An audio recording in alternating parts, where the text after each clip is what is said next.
There were two main synchronicities that happened last week on the same day. I started just having a lot of information. My brain was in hyperdrive, and so it just kept thinking a lot of expanded topics. And I thought, I need to write this down. So what I used to do when I would have a lot of these things is I would just carry around a notebook. And when I would think something really profound, I would go write it down. So I thought, I got to go get my notebook. And I have a bookshelf that has 40 notebooks that are partially written in, all written in, very few blanks. So I tried to find a blank one. And I found a thin one that had some of the stuff. There was one date on there from 2015. And I kind of made a comment like, watch, I'm just going back to kind of the reality and the consciousness that I was at 2015 before a lot of these crisis things started happening with me that sent me a little bit on a spiral.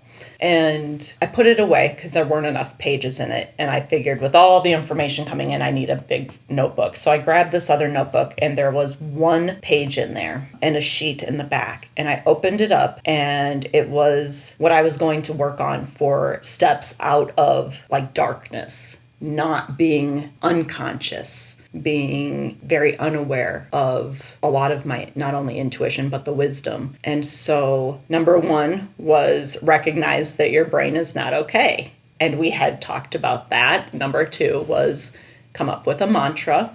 We had talked about that.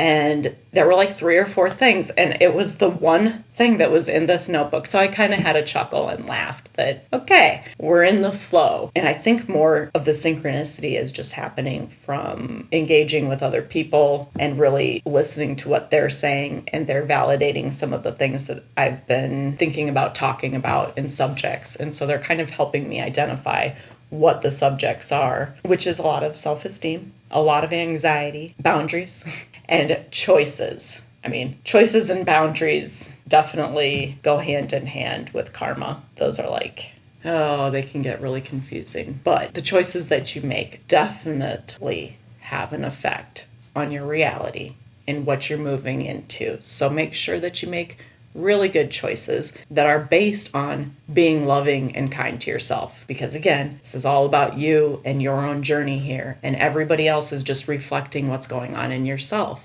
So the more you love and care about yourself, the more other people are going to love and care about you. And I think I had just kind of been pondering how to use music to raise my vibe up. And I found this YouTube video on frequencies that I had seen before and I was not interested in. And I accidentally hit this button as I was going to hit another one. And it was on the Silva method. But the general theme of this method was use these brain frequencies to affect your brain and to give you power, to focus, to problem solve, to elevate, basically. And one of them was to use delta waves for 10 minutes before bed. So I just took this little 20-minute clip and I wrote down the things that I personally needed that were from my frame of reference on what I already knew and went on. I don't need to spend 3 weeks learning the Silva method. I can find the information I need. So I did this for a couple times and I was really pondering what I wanted to talk about in these videos. And I don't really remember my dreams very well, but one thing that I remembered waking up was this woman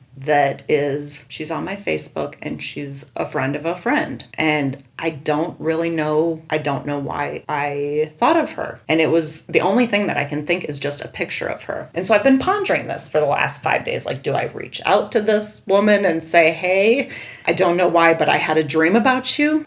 So no, I kind of just sat on this and synchronistically, I went on Facebook and I saw a post and she has gone through something. She went through something very bad and she was sexually assaulted in her home for a very long period of time. And she actually communicated this. And what happened was she has been doing the work that she needs to do to heal and to not be a victim and to walk out of this. And so to me, that's a very powerful thing to see somebody trying to empower themselves when they've been traumatized and victimized that way. But what she commented on that was the most profound for me was how she was doing good until she raised her arms. And the raising of her arms triggered all of this trauma back. And this is a lot of why yoga is a very good activity to do, is because it allows you to work on your fight or flight through breath, retraining your breath, retraining your emotions while you're doing movements. A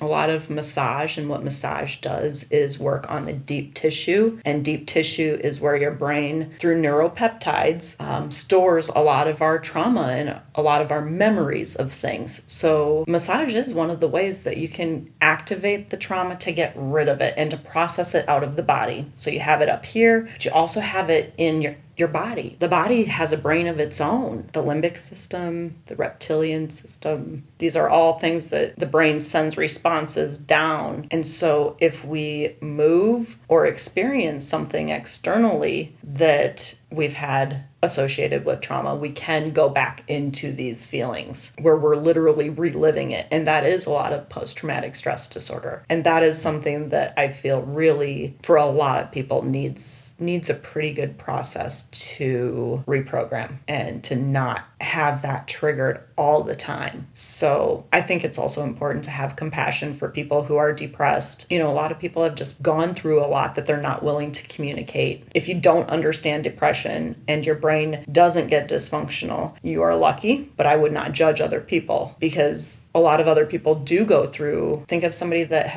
their child has cancer, and every day they're having to worry about the life of their child on a very real level. Not just that you have to send your child to school, but this child has been diagnosed with something that they could die. The feeling that you generate day after day after day after day of going through treatment, it does something to somebody. And so have compassion for people that are struggling, for being in these cycles. And I think the best thing that we can do for somebody is to believe in them, and to believe that they're capable of getting out of that, and to allow them to tell their story without victimizing them. People are victims, but they don't have to maintain that state of victimhood. We can go through things, but we don't have to be disempowered for the rest of our life because somebody took away our power. But it's a real thing for people, and it's a journey that a lot of people have to go through, and that's also links to boundaries as well. So I thought that was a really synchronistic thing, because that's something that, moving forward with a lot of these videos, I think it's important to address very specifically how our body can retrigger a lot of brain loops, and how to move forward out of those brain loops. And so if you're in that, asking the right questions, like how do we heal? How do we get better? How do we get rid of this out of our body? And it might be a long journey to get there, but there's always reasons that we're where we're at. So the journey is also worth it. Not just the end goal, but the entire journey that you're making to get to that goal is kind of the sandwich. You know, it's a big part of your life. So everything has meaning. If you liked this video, please hit the like button and subscribe so you can see more and get the notifications as well.